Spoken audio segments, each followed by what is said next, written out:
Hello everyone. Today we are going to introduce Japanese culture. First, I'm going to start from the school life in Japan. Education in Japan has several similarities with that in Taiwan. They both include elementary school for 6 years, middle school for 3 years, and high school for another 3 years. High school students attend school 5 days every week, from Monday to Friday. Students in some schools also have to go to school on Saturday. Although they are so much alike, there are still some differences. First, Japanese and Taiwanese students both go to school at 7 to 8 a.m., but Japanese students finish school at 3 to 4 p.m., while it ends at 5 p.m. in Taiwan. Students in Japan only have 6 classes a day, while Taiwanese students have almost 8 classes a day. Furthermore, some students in Japan go home or go to the library for studying after school, but most of them have club time. In Taiwan, over half of the students go to the cram school. Some directly go home. Finally, Taiwanese schools start in September and end in June next year, while Japanese schools begin in April and in March next year. Taiwanese schools are divided into 2 semesters, while it is divided into 3 semesters in Japan.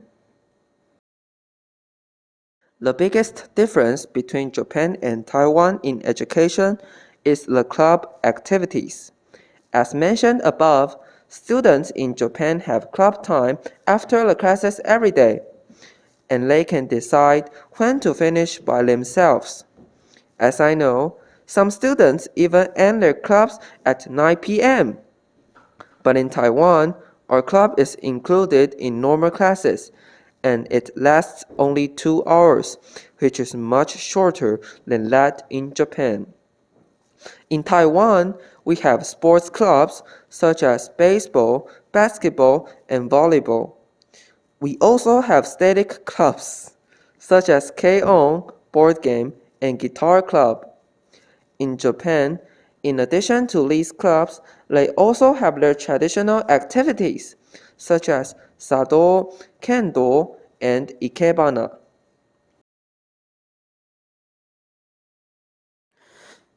In Japan, the rice agriculture started in Yayoi period. During this period, the Japanese learned how to grow rice and feed the livestock. They started to separate the staple food from non-staple food. Besides, they learned adding seasoning to food and winemaking. They established the base of Japanese food in the period. In Nara period, the Japanese nobility started to communicate with Chinese culture. Chinese food culture and banquet was introduced to Japan, but then has been introduced to Japan then. The Japanese were banned from eating meat and they didn't use oil to cook basically. Their life was such simple. Till Muromachi period, Zen and tea ceremony were introduced from China and nurtured the kaiseki. In this period, fried food in Europe was also introduced to Japan and became the tempura. Afterwards, the effect of Buddhism was expanded, but these natural and peaceful elements assimilated into Japanese culture and also infiltrated into the Japanese daily food. Edo period is the important season of the Japanese food forming. The amount of banquet was increased and promoted the developing of Japanese food industry, and it is also developed into today's Japanese food. I'm going to introduce Japanese geisha. They are women dressed in colorful kimonos with thick sleeves that reach nearly as far as their delicate ankles. Their distinctive white makeup bright red lipstick, and shiny hairpins also make them easy to recognize. These highly skilled entertainers spent years mastering different musical instruments, songs, and literature. No person of us could be a true geisha without being able to perform the traditional Tiomai dance. This ancient art combines slow music with very deliberate movements and often expresses very deep emotion. Geisha in the traditional sense were not considered rude in the past. On the contrary, many families were proud of their daughters entering the art world, because this not only shows that the family has a high cultural quality, but also has enough funds for the daughter to study art. Although this concept is not much nowadays, geisha is still very popular in people's minds. The monthly salary of the geisha can be up to NTD 200,000 in the concept of modern Japanese. Geisha is still a very decent profession. It is very remarkable for a girl to become a qualified geisha, and it will be regarded as an honor for a family to be a geisha. Mineko Iwasaki. She was born in 1949.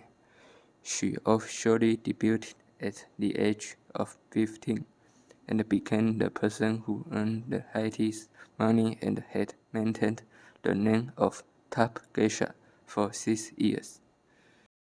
Hiharu Nakamura. She was born in 1913.